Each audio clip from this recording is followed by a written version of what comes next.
I have been working through a plan to collect hard data to prove that the prophecies in Revelations chapter 11 match up with events surrounding the state of Israel being established in 1948. So now there's one last prophecy to unpack, and that's verse 13.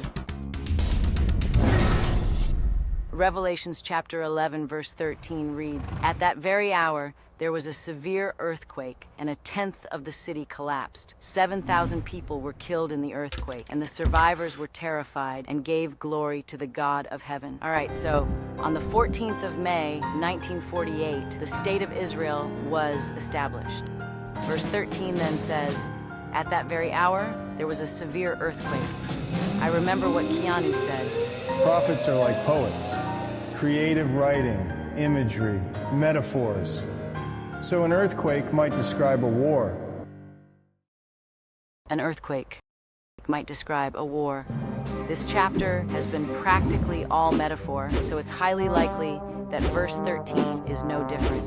There's also no mention of any literal earthquakes in Jerusalem in 1948 on Google. So let's assume the earthquake is a metaphor to describe a war. Is there any hard data to support this assumption? Well, yes, there is. I happen to know about the Arab-Israeli War of 1948, so let me Google that. So the Arab-Israeli War broke out the following morning on the 15th of May, 1948. The British mandate for Palestine ended at midnight on the 14th of May, and so immediately after midnight, which is when Britain handed the control over to Israel, it was all on.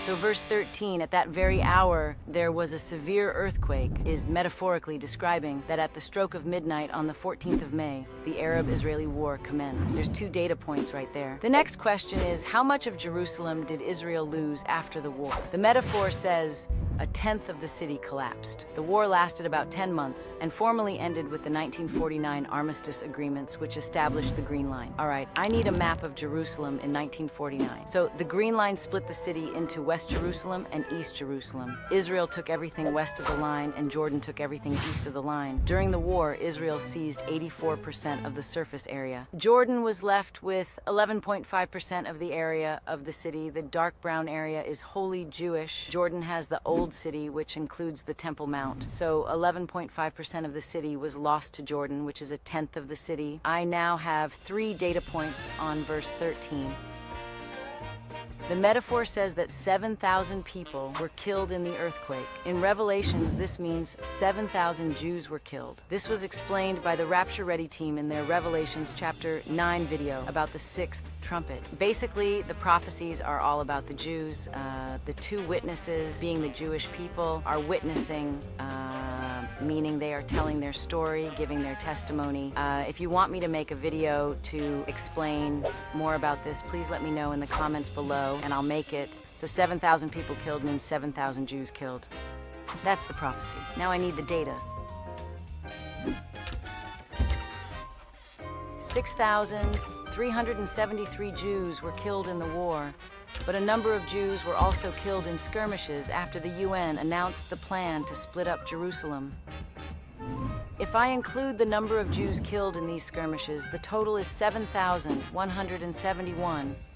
In round numbers, 7,000 Jews were killed in the war. I now have 4 data points that match up the Arab-Israeli war with verse 13. But wait a minute, there's one more data point here. Verse 13 says, "The survivors were terrified and gave glory to the God of heaven." This is the only occurrence of the word survivors in the entire New Testament. And it's interesting that today, the Holocaust Jews are referred to as survivors. When you consider the cluster of data points in this chapter, I don't believe this is simply a coincidence. The term Holocaust survivors means I now have 5 data points for verse 13. In total, I now have 9 data points to prove that the Holocaust and the 1948 state of Israel match up with the prophecies in Revelations chapter 11. I have done what I said I would do and declassified the data around Israel 1948. I'm now beginning to see the master plan more clearly. But there's still a piece of the master plan I can't see, and it's a big piece. The Rapture Ready team are telling me there is hard data that proves a cluster of prophecies in the Bible match up with 9/11 and the war in Iraq. The data is there. I can see see it, I just can't read it because it's blurred out. That sucks. It needs to be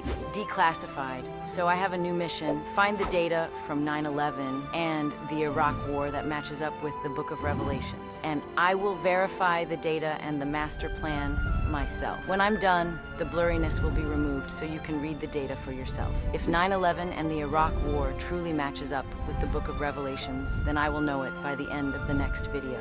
All right, let's get to work.